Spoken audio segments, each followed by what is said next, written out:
All right, today we're going to unpack a real paradox, one that sits right at the heart of the American story. We're talking about Puerto Rico. It's a place with such a vibrant culture, a deep history, but its political status, well, it makes you ask some really big questions about what it even means to be an American. So let's dive in. And this is really the core of it all, isn't it? How can you have over 3 million U.S. citizens who can't vote in federal elections?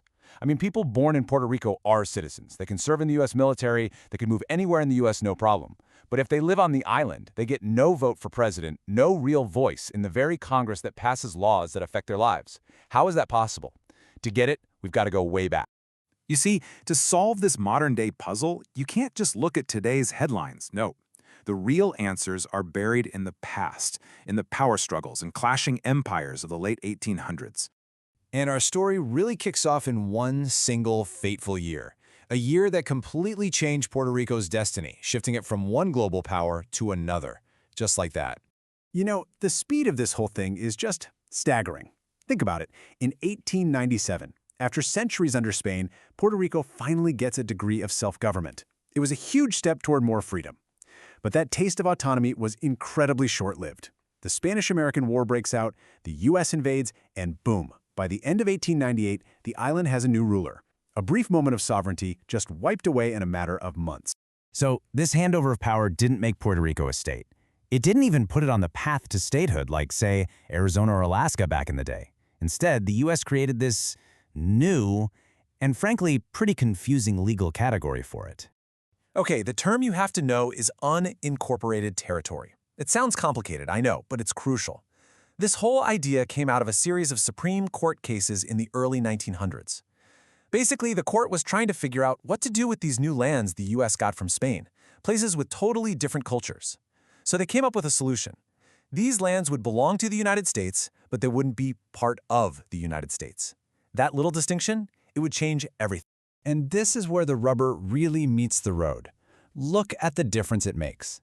If you're a U.S. citizen in a state, you vote for president. You have representatives in Congress who can actually vote on your behalf.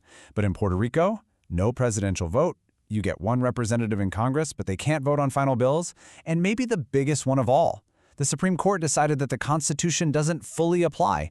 Only what they call fundamental rights do. That means protections other citizens take for granted aren't guaranteed there.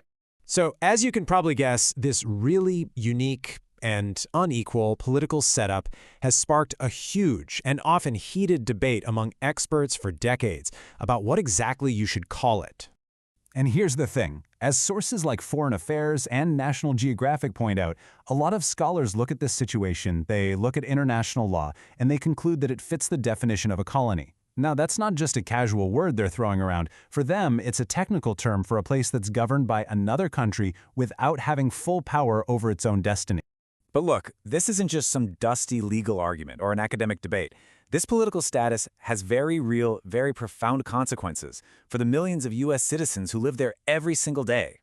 43%. Just let that number sink in for a second. That is the percentage of the population in Puerto Rico living in poverty. It's a figure that says so much about the island's day-to-day economic reality. And if you want some perspective, just look at this comparison. The U.S. national average for poverty is about 11.5%. Puerto Rico's rate is nearly 4 times higher. We're not talking about a small gap here. This is a massive economic chasm between one group of American citizens and the rest. And the sources we've been examining, they draw a direct line from these tough economic numbers right back to the island's political status. The argument is that when you have a system that limits local control over your own economy and restricts access to certain federal programs, it directly contributes to these kinds of economic struggles. So after looking at the history, the law, and the real-world impact, we're left with this really powerful question that kind of frames this whole entire story. So let's just recap how we got here, right? It all starts with being acquired from Spain. Then comes that critical Supreme Court decision creating this unincorporated territory status. That, in turn, leads to a system of governing without full representation, which many experts say is directly linked to the serious economic challenges the island is up against today. And so we land on this question, a question that's been echoing for more than 125 years now. Puerto Rico has been caught in this political limbo as the oldest and most populated territory of the most powerful democracy on Earth. It's a story that really forces you to think hard about what words like citizenship and rights and democracy truly mean. What does the future hold for 3.2 million Americans? Well, that's the chapter that still hasn't been written.